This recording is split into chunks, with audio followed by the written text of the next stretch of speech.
Hai pecinta sinetron SCTV, jumpa lagi di channel Mimin yang akan memberikan sinopsis terupdate dari sinetron Ketika Cinta Memanggilmu. Nah Sobat Mimin, kali ini akan semakin menegangkan dan semakin seru saja ya guys, mengenai kisah dari Amira ini, di mana kali ini Aksa menemukan sehelai rambut yang ada di bahu istrinya, yaitu Bella. Tentu saja di sini Aksa bertanya rambut siapakah ini. Bella pun akhirnya teringat bahwa dia baru saja berpelukan dengan selingkuhannya. Di sini Bella pun merasa dan begitu terlihat sangat panik. Namun akhirnya Bella pun mengatakan kepada suaminya bahwa kemungkinan besar itu adalah rambut dari orang lain dan terbang kepada dirinya. Tentu saja di sini Aksa pun tidak percaya begitu saja. Dia pun bertanya kepada Bella, mana mungkin rambut orang lain bisa terbang di bahunya. Di sini Amira pun yang melihat kejadian itu pun merasa kasihan terhadap Pak Aksa, karena Amira mengetahui betul bahwa ibu Bella ini telah berselingkuh dari Pak Aksa. Namun ternyata karena kelicikan dari Bella ini, akhirnya Aksa pun percaya terhadap istrinya.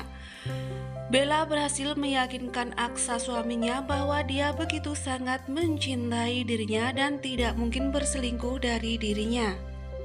Sementara itu di sisi lain, Ibu Yuni akhirnya menemui Pak Kusno, dan Ibu Yuni ini pun akhirnya dengan desakan Pak Kusno membebaskan Pak Kusno dari penjara. Namun di sini dengan syarat Ibu Yuni ingin mengetahui apa yang telah dirahasiakan suaminya dari dirinya. Tentu saja di sini Pak Kusno pun memanfaatkan Ibu Yuni tersebut ya guys. Pak Kusno pun berbelit-belit dan meminta Ibu Yuni membelikan makanannya di sebuah restoran. Tentu saja hal ini membuat Ibu Yuni semakin kesal, namun tidak ada cara lain untuk menuruti Pak Kusno tersebut, karena Ibu Yuni sangat penasaran dengan rahasia suaminya tersebut. Dengan tidak sabar, Ibu Yuni pun bertanya kepada Pak Kusno rahasia apa yang sebenarnya telah disembunyikan suaminya terhadap dirinya. Di sini pun Pak Kusno hanya mengatakan kepada Ibu Yuni bahwa rahasia mengenai suaminya itu ada hubungannya dengan putri kandungnya.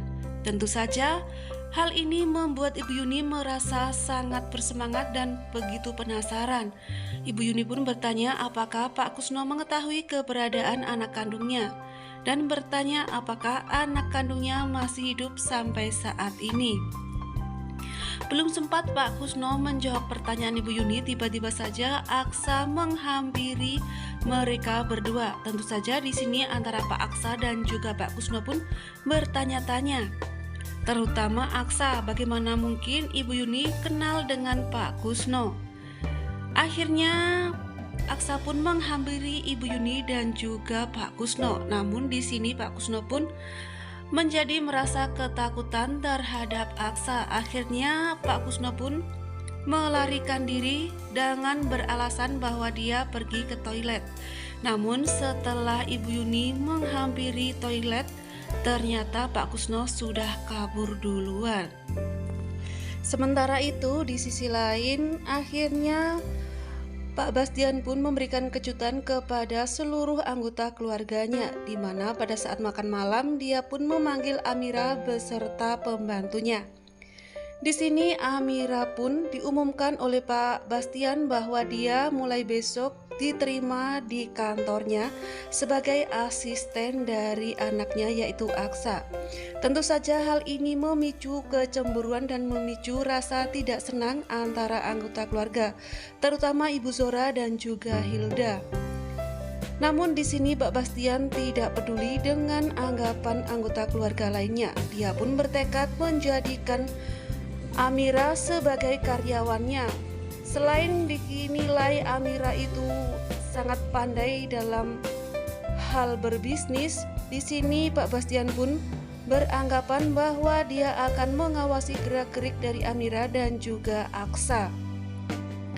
Namun tak sampai di situ, ternyata Ibu Zora pun meminta kepada suaminya yaitu Pak Bastian bahwa di sini dia boleh menyuruh Amira untuk mengerjakan seluruh pekerjaan rumah.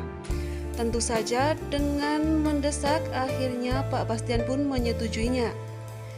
Dan tanpa basa-basi lagi, Bu Zora pun meminta Amira untuk mencuci seluruh pakaian yang ada di gudang. Hal itu dilakukan Ibu Zora untuk menyiksa Amira agar dia tidak betah di rumahnya. Akhirnya dengan susah payah Amira pun melaksanakan tugas tersebut. Sementara di sisi lain, Galang yang masih berada di Banyuwangi juga melakukan hal yang sama. Galang pun mencuci bus-bus yang terparkir untuk mencari nafkah. Di sini Galang pun berusaha mencari uang untuk bisa bertemu Amira yang saat ini sudah ada di Jakarta. Ternyata hati mereka begitu masih sangat nyambung ya guys, dimana pada saat keduanya melihat bintang-bintang di langit, keduanya pun melakukan hal yang sama, yaitu mereka berdua teringat antara satu dengan yang lainnya. Dan apakah mereka akan segera bisa bertemu di Jakarta ya guys?